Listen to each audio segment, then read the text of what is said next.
sa park. Naglalakad kami ng aking alaga. 7 AM.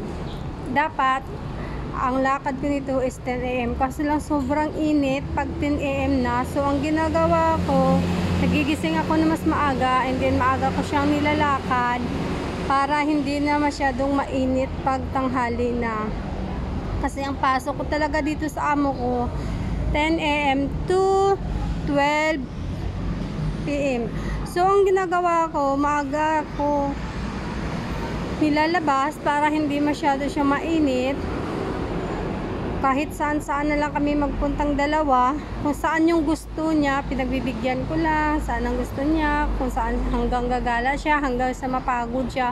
Pag once nga napagod na talaga siya, hindi na yan siya maglalakad. Hinahayaan ko na lang yan siya pahinga mga 1 minutes o 2 minutes. Hahayaan ko na siya hanggang magpapahinga siya. Ikot lang kami ng ikot hanggang almost mga 1 oras yung lalakarin namin, dalawa. Minsan dito binibidyo ko pag nag-upload ako sa FB ko. Ganun, wala lang akong magawa kundi ito lang, araw-araw lang ang work ko dito. Maglalakad lang kami sa umaga, sa hapon, ganun.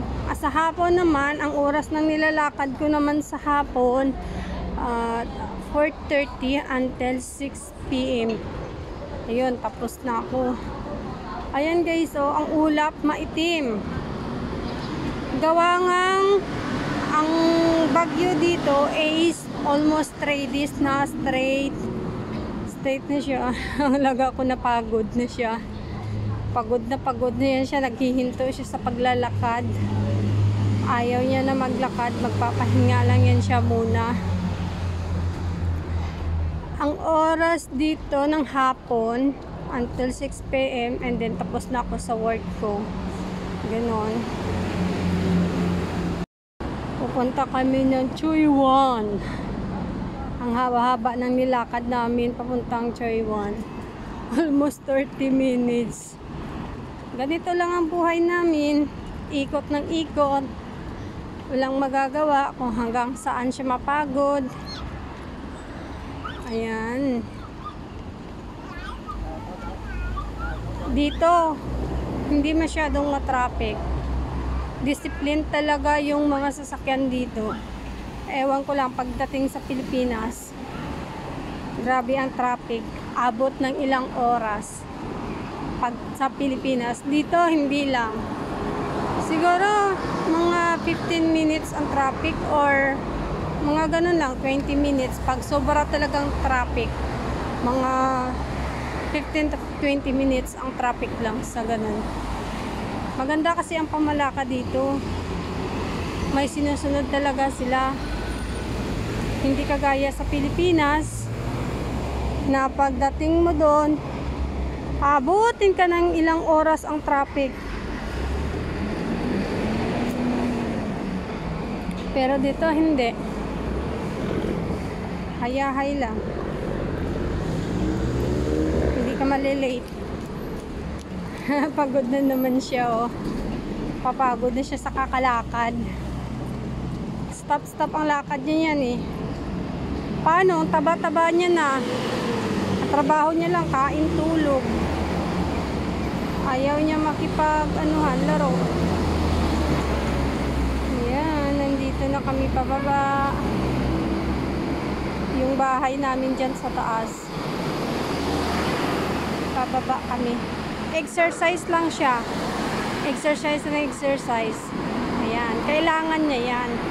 Pagpapababa, okay lang.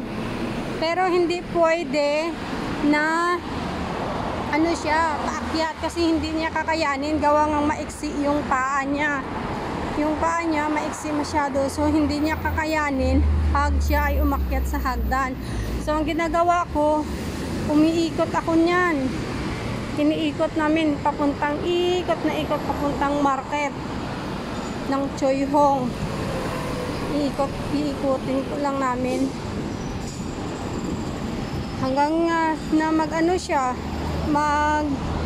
stop na siya sa Maglalakad, hinto siya, magpapahinga na naman siya. Ayan. Nandito na kami sa area ng market ng Choyong. Kakalakad namin.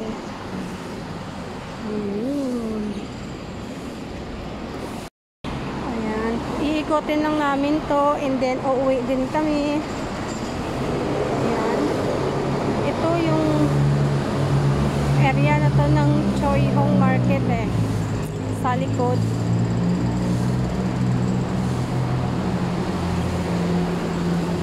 Ayan, iikot lang kami. Ikot lang ikot. Ayan, ito yung center ng Choyong. Iniikot ko lang yan.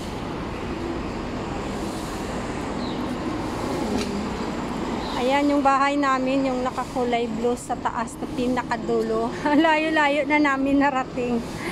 Araw-araw ganito, pag saan yung gusto niya pumunta, doon kami. Kasi gusto niya ayaw niya ayaw niya stay lang. So kailangan niya talaga mag-exercise kasi sa sobrang taba niya.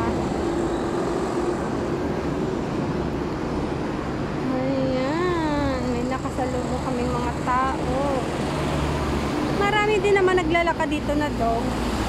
Kaso lang, hindi masyado sila naglalakad ngayon. Gawa ngang sa ulan.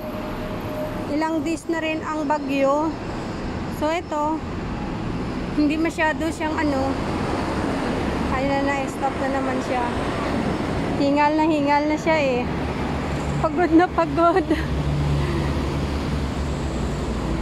Ayan ang buhay ko niya. Gala ng gala sa mga alaga.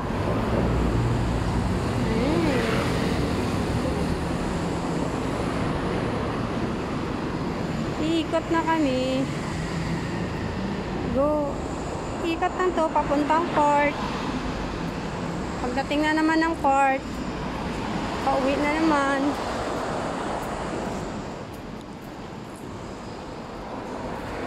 Ang haba ng nilakad niya. Ayun, ikot lang kami dito. Itong building nito. Itong part dito, area na part. May part din dito para sa building lang. Sa mga owner, ganon. Dun sa kabila. Iikutin lang namin. Wala lang. Ganyan na ang buhay namin. Everyday, ito lang ang routine. Everyday kami nagro-routine ng routine na naglalakad. Walang magawa. Kailangan talaga kasi ito yung trabaho na nakuha ko. Ganon. Ang taas ng building ang ulap maitim. Parang uulan na naman. Kasi minsan biglang uulan, tapos biglang hihinto.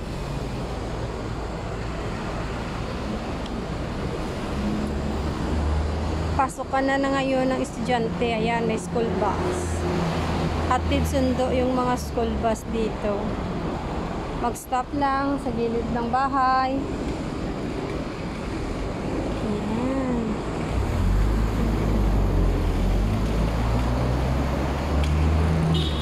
Today is a Monday. Paalis na yung bus.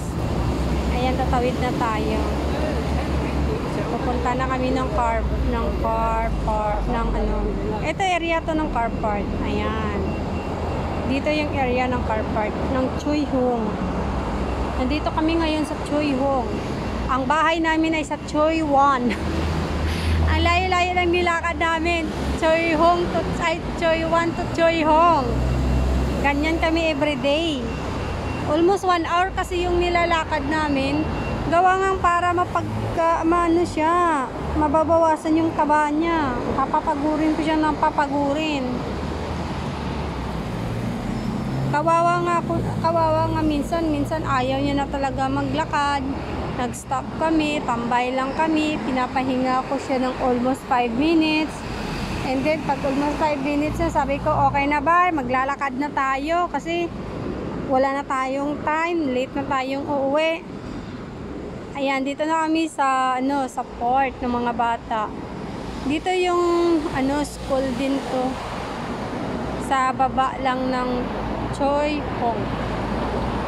School din ito ng Choi Hong. Kindergarten. Ayan, dito area is kindergarten.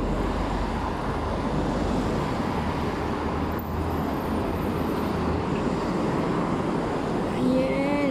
Ito dito, papunta na to ng MTR. MTR ng Choi Hong. Narating namin yung MTR ng Choi Hong. Madalas, doon kami napupunta kasi nga, gawa ngang lakad lang siya ng lakad. So, hinahayaan ko lang siya. Ayan. Ito, school na yan dito. Kindergarten ng Choi Hong. See? Playground ng mga bata. Pag lumalabas yung mga bata, dito naglalaro sa playground. Sa baba lang nito. Ito part ng Choi Hong. Sa baba niyan, yan yung stoplight. MTR na yan siya. Sa MTR. Gala lang kami. Magandang panahon ngayon kasi hindi masyadong mainit. Pero pag tag-init talaga, grabe talaga yung init. Hindi talaga makayanan yung init. Ang sakit ng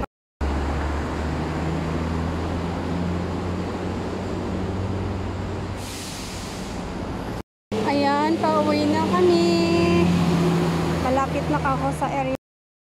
Ayan, pauwi na kami. Nandito na kami malapit sa aming building. Oh, hingal na hingal siya. Grabe yung hingal niya, oh. Ayan, pagod na pagod siya. See? Ang building namin is dito. Yan, sa pinakadulo yung building.